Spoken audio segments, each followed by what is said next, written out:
Hi, my name is Jade. I am 44 years old. I am a mother of 3 children. I've got boy-girl twins who are 11 and a little girl who's nearly 8. I am a wife. Me and my husband have been together for 20 years and married for 15. What do I do? I'm a writer, I'm a black activist, and I'm a creative person, so working for myself, freelance, as a marketeer. I also try and get more diverse people into advertising, marketing and media with a company called Brixton Finishing School. And I also have my own creative project called the New Ancestors UK, and that is a way of teaching children Black history using vintage fashion and style. I am very happy. I'm in a very good space in my life. I feel very content. I've got a beautiful family, and my children are grown up, so that my twins are nearly 11 now and May's nearly 8. So that means that Mama can get her life back a little bit, because I gave up my job in advertising to kind of look after my twins. So I feel like I've got my life back now because they're a bit older and they can look after themselves and they're nearly at high school. So Mama's got her groove back. It's taken a while, but she's there.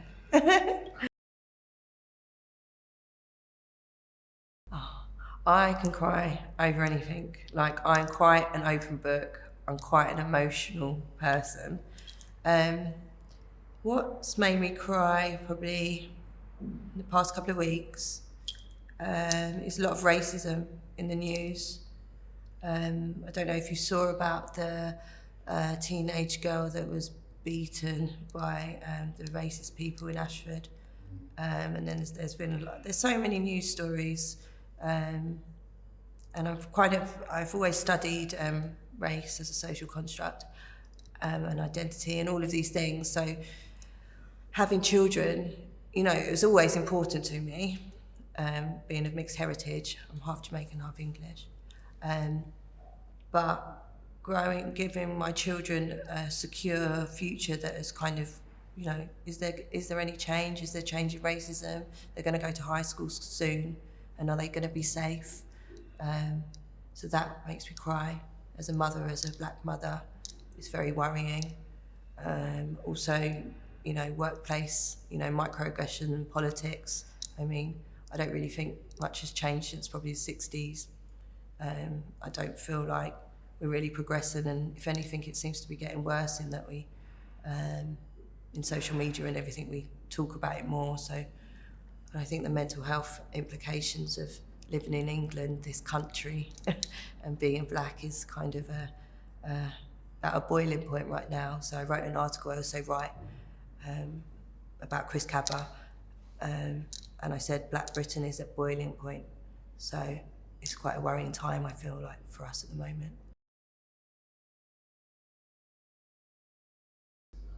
I'm strong, I'm clever, and I'm kind.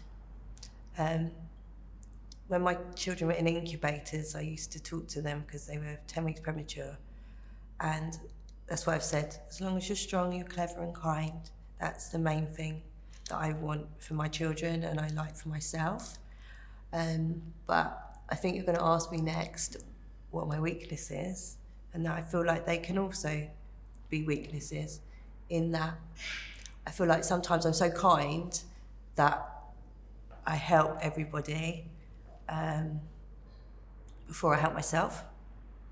So I find it quite hard to focus. Like, I can imagine in the morning you get dressed, before you've done anything as a mother, you've helped everybody. Do you know what I mean? You've got your children dressed. So, and then I will help random people on Instagram, and then I will help, it gets a bit ridiculous. Like, really, Jade, all you need to do is focus on yourself, because you can't pour from an empty cup. So being very helpful and kind and, trying to help the world and heal the world, sometimes you can be left like a husk and depleted of energy, because I'm quite an energetic and lively and creative person, so I can, go full force into things and, you know, work at 100 miles an hour, and then you kind of crash and burn, and this racial weathering, all of this stuff all of the time and talking about it, and, it can get a lot. So weaknesses,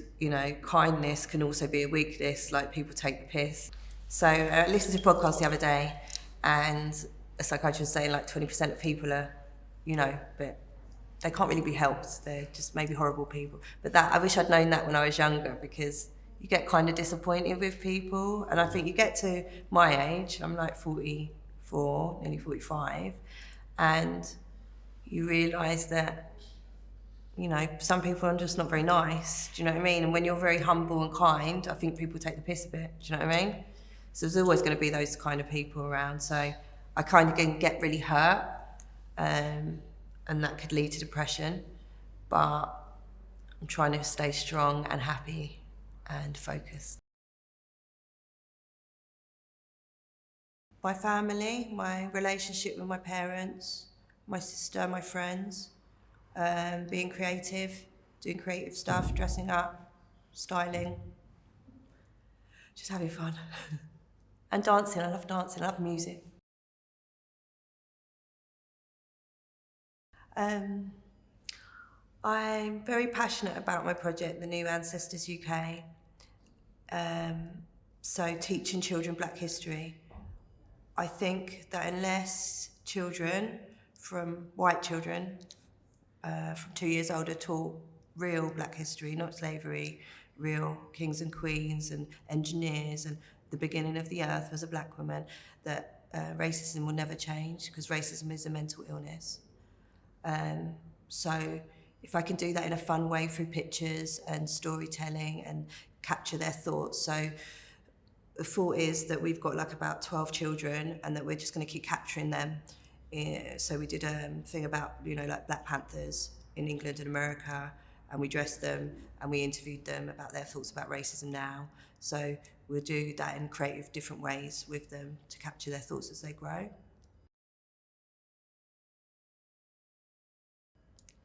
It makes you smile. When you see someone you love happy, it makes you smile. It fills your heart with love. And I feel like there's an energy, like within people. I say, like, I just want a soft life with soul people. Like when you meet good people, they're soul people. Do you know what I mean? I don't really care what colour you are, but there's a vibe, and there's a smile, and there's a happiness, and sometimes you don't even have to say things, but you just feel comfortable in their presence. So I feel happy when people are happy.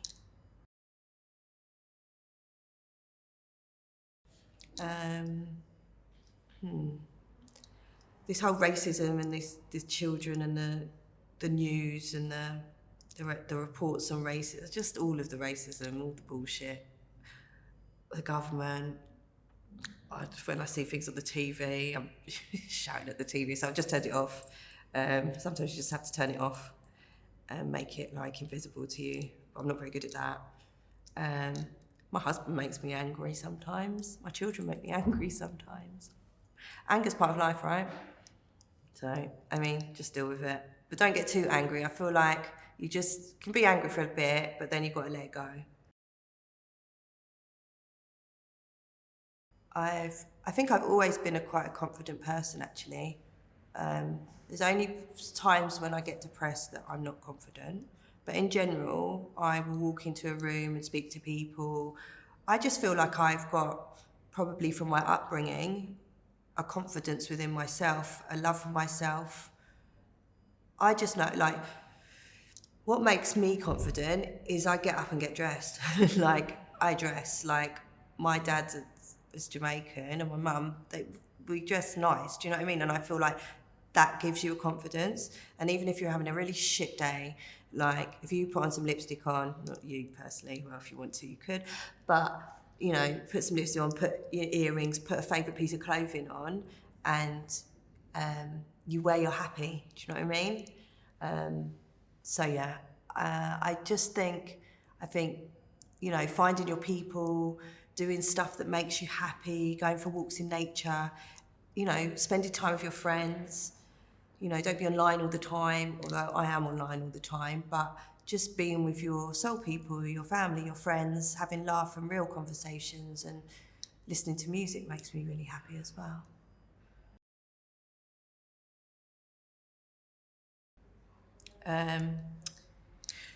My fear is that I don't focus and that I don't do my life's work. So really, if you could give me, you know, just say, Jade, you don't have to do any. I'm going to give you this money. You're going to do this. I'm going to write a book. I'm going to have a film. It's going to be about my life. It's called Crazy in Love. I've started writing it. I just haven't ever get the time to finish because I've got 3 children and a husband. Not fulfilling my potential in life. So to get to, say, if I die and I don't get to what I see as success. My biggest fear right now is my children going to senior school and all of the kind of madness that goes on, especially for black boys. Not so worried about my girl, but he can't run that well, so I'm a bit worried about that, because if you're black, as I have, you need to run. Yeah, I mean, the world is quite a worrying place right now.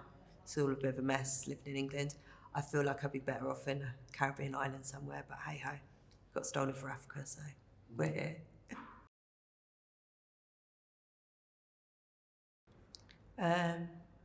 I'm holding on to a lot of trauma. I've had PTSD.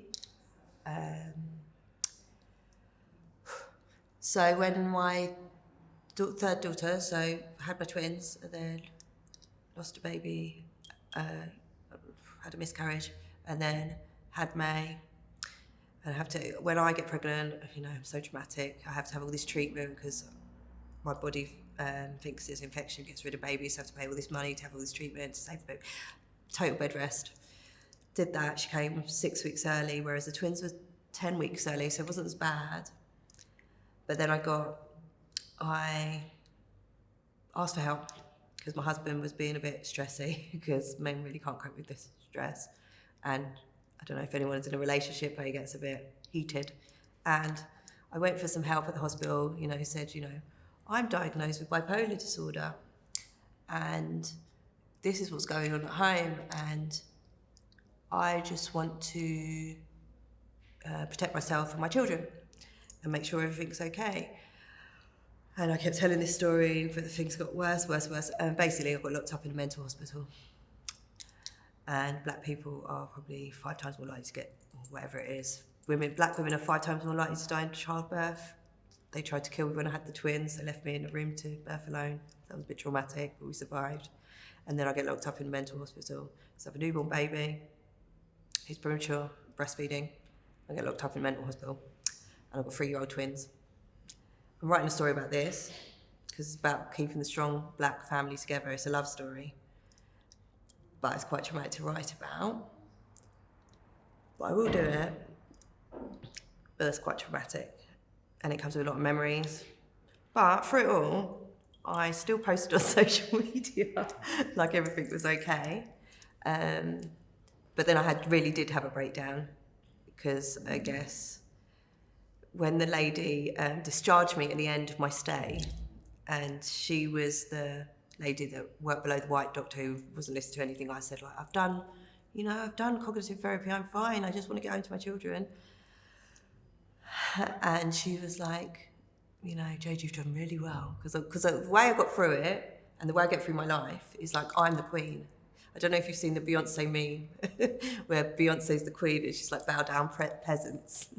That's how I get through my life. Like, I'm the queen. So when I was locked in there, I'm like, okay, well, I can't talk bad to my husband because I don't want my children to get taken away, because you've ticked that I'm black, you've ticked that I've had mental health before, tick, postnatal depression, which I didn't have.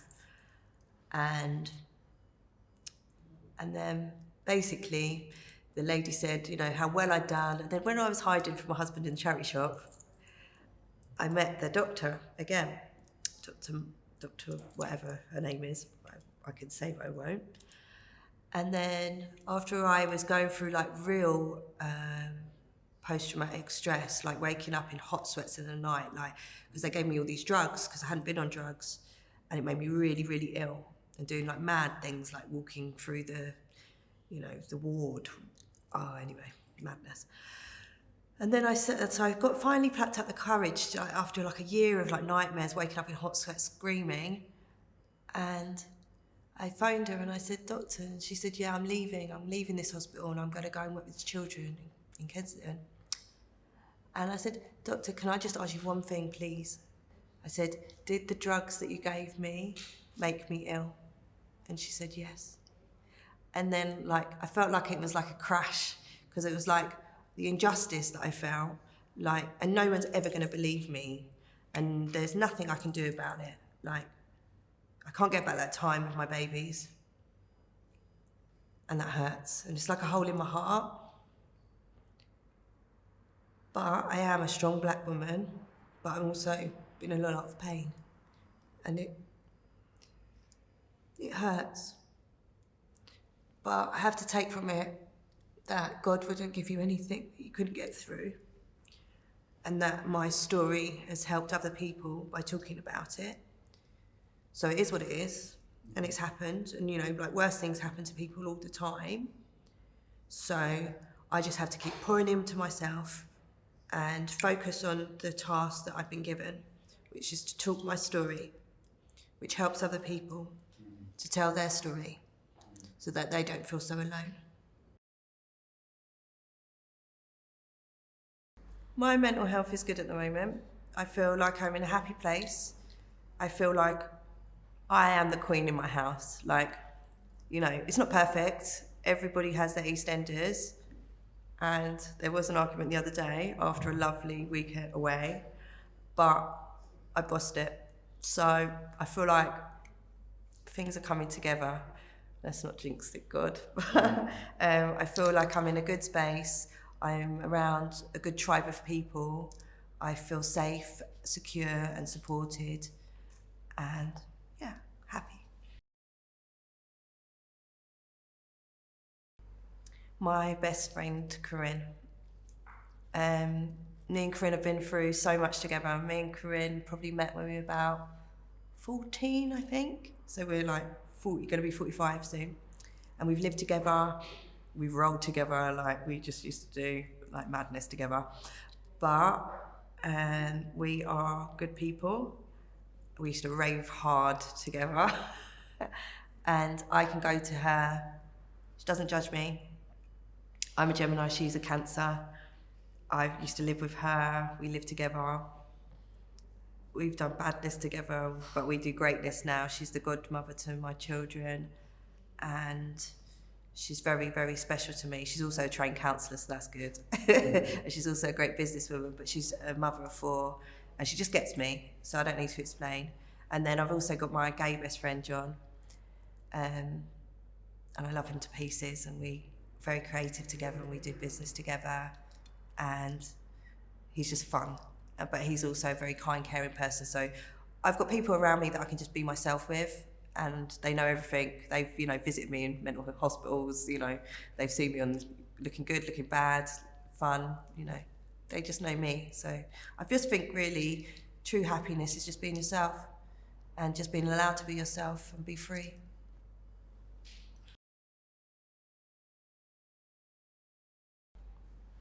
My dream job, doing this I like being under these camera lights, I like dressing up.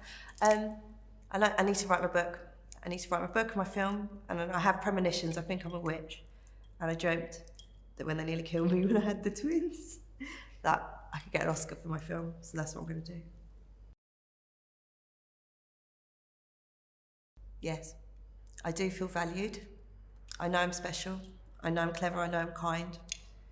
I have strangers coming up to me saying how I've helped them, and the young people I help, and I just know I'm a good person. I'm not saying that I can't be a bitch, but I'm not a bitch.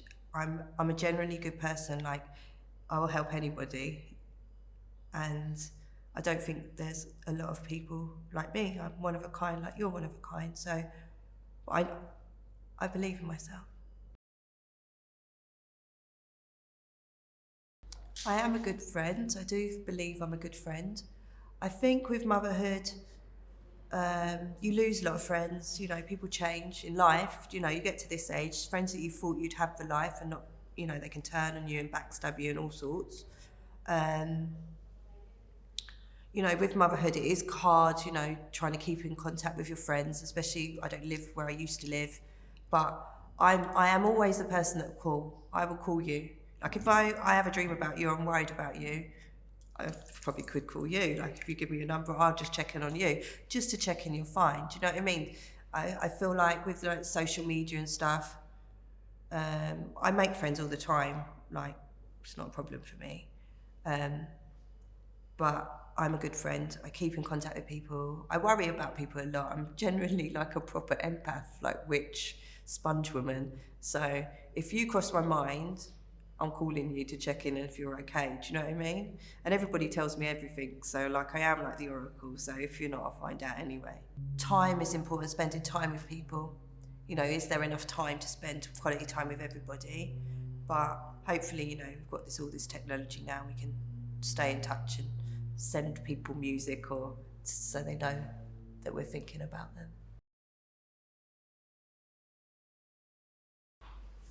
Just thinking of my husband now, my rock, my love of my life, my soulmate, my pharaoh, Tyrone. So I called Tyrone and he came. Strong, clever and kind. And make me laugh. That's what I want. What I won't tolerate is bullshit from anyone. Yeah, I'm a good person, so I believe in reciprocal behaviour. Treat others how you want to be treated. So if you're not treating me how I want to be treated, I mean, yeah, you're just not for me. Like, just move your bad energy away from me, I suppose. Obviously, but the thing that I have learned within the workplace, sometimes you need to put the mask on to probably zip the big zippy mouth and just get your money. Do you know what I mean? I am very happy on who I've become. I'm strong, clever, kind. I'm a leader. I'm intelligent, and I feel like I use my special powers, wherever they are, to their best effect to help people. Growing and improving, I guess, with like this, you know, like social media, crack phone world, you can become very unfocused because, you know, by 7 a.m, the amount of information that I have like digested like is ridiculous. And my husband does get pissed off at me because I'm always filming something, you know, taking a photo, you know, taking in this information, always on my phone. So I keep saying it, and maybe I should just step out of the matrix, but more focus on me, more focus on my creative projects, being more present. And maybe you should just, instead of saying it, Jade, maybe you should just do it. I think simplifying your life is prioritising. Your time is precious, and I heard somebody say the other day, you don't really have 24 hours in today, you might have 6. And probably I've got less because I have to do school runs. So, and I think back to when I did my design management degree, you know, like time management. So I think it is about, so I do this group, writers group, up at dawn. So 6 to 7 is our time for writing. And I just think it's probably me focusing more on my time management of things. So dividing my time in that, you know, Jade is probably not the best to scroll for about 3 hours on social media when you really didn't even think 3 hours had gone, when you could have probably written a few chapters of your book by now. Do you know what I mean? So I guess it's just time management and focusing on what's important to you. And what's important to me is also making memories with my children and my family and going on holidays and doing great things. So focus to get the money to be able to do all these things and just enjoy my life as best I can. My happy place is inside my heart, and I can go to it any time in my mind and my imagination. I can think of any scenario in my head, like, you know, I could be anyone, anytime, anything. I'm my happy place. But when it's, you know, it's with my children and my husband, they make me laugh, they make me smile, and we just have such fun. And if I could be in a happy place right now, it would probably be anywhere hot. I'm not really fast, but some nice warm sea in the Caribbean would be lovely. So yeah, wait for repatriation, but that's a whole nother story. Oh, how perfect day. Okay, well, is this like Pretty Woman, like anything? It would be, yeah, like desert island, like our honeymoon really. Went to this tiny little island, fresh fish, or even better, escovitch fish, Jamaican fish. I like boats, my husband doesn't like boats. So it'd be on a beach. And it'd just be really simple. It could be anywhere, like go to forest, park, good food. I do like a drink. Good food, good drink. Bit of sex after, lovely, sorted.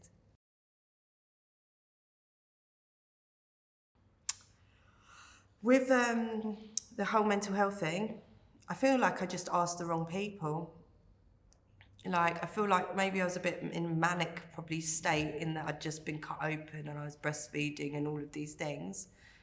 And I trusted this health visitor, this African health visitor, but why did I trust her? Because she worked in that area for months and she didn't even know where she was going. And then she took me to the mental health place on a Friday. She told my children that mummy's just going to Sainsbury's. And my son is still traumatised to this day. You leave him in a car, he doesn't see me in the house, he's sweet, like he's not okay. So I wish I'd never trusted her. I wish I'd never listened. I wish I'd called Corinne, but she's probably busy with her kids, so maybe that's why I didn't. And I should never have gone. And I should never have told anyone nothing. I should have kept it all in myself, in my head, what I was thinking and feeling maybe, I don't know. I thought that I trusted an NHS service and it let me down. So yeah, I mean, yeah, I thought that I was doing a good thing. Like I was trying to protect my mental health by going, even with my twins and, what had happened before. So I thought I knew that this guy who was on the ward, who was supposed to be, psychologist, psychiatrist, if you ever go in NICU, which I pray that no one ever does, babies that, die in there and there's all sorts going on and, every day is a nightmare. And there's a guy, a mental health person. I wish I'd never even gone to him because it was a Friday, I told him. So then I organised for my husband's mum to come all the way from East London to, look after the twins while we go and speak to this person. And then I got this NHS person, so this was before I got locked in the mental hospital, who hadn't read the note. So I said to this Daniel guy, I said, listen, I'm going to tell you this, but can you write it down in notes so that I don't have to go down there and relive my history of, previous mental health things and bipolar and all of that. I just want them to explain to my husband, I've just been kind of open, I'm breastfeeding, I've got 3-year-old twins at home, they're ill, and our baby, they pierced her stomach with a feeding tube. There was nothing wrong with her. I don't think I even needed to be in NICU really. I think it was just a precautionary thing in that she was small, so they're going to put her in a, incubator just to keep feeding. But what they did is they pierced her stomach with a feeding tube and then tried to cover it up and lie about it. So all of that was going on. Mummy's just, to the twins, mummy's just disappeared. They're free.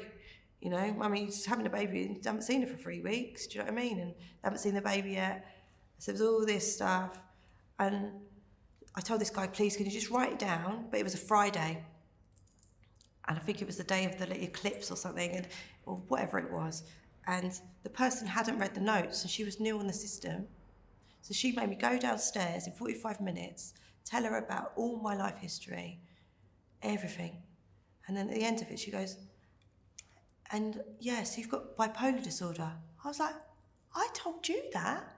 All I wanted was my husband to just be told, go easy on your wife, just been cut open, breastfeeding, baby's stomach's been, cut open. Didn't get that perinatal, care. I got told that I've got bipolar. I told you that, and I don't even know if it's correct. And then So I go back, I'm thinking, so I go and pray in this like church place. Please, Allah, like whatever it was, I was just like, please, please. And I go back and I just think, okay, all you got to do is feed the children, get the hell out of this hospital. You got to get this baby out before they do something else to her. So I put her, in the breast, whatever.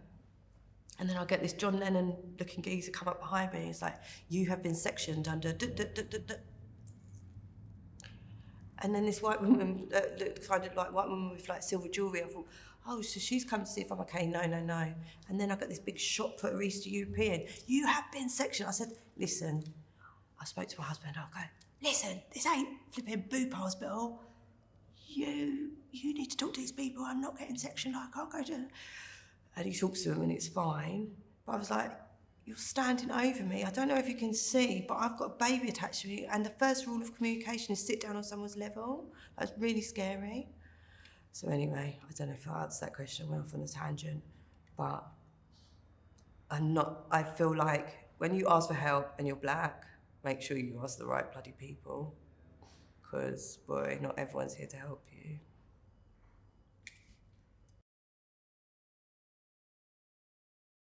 Do you know what? This might sound really weird. I'm convinced that I came from 1978 and that I was in Studio 54 dancing with Michael Jackson. So I'll go back there.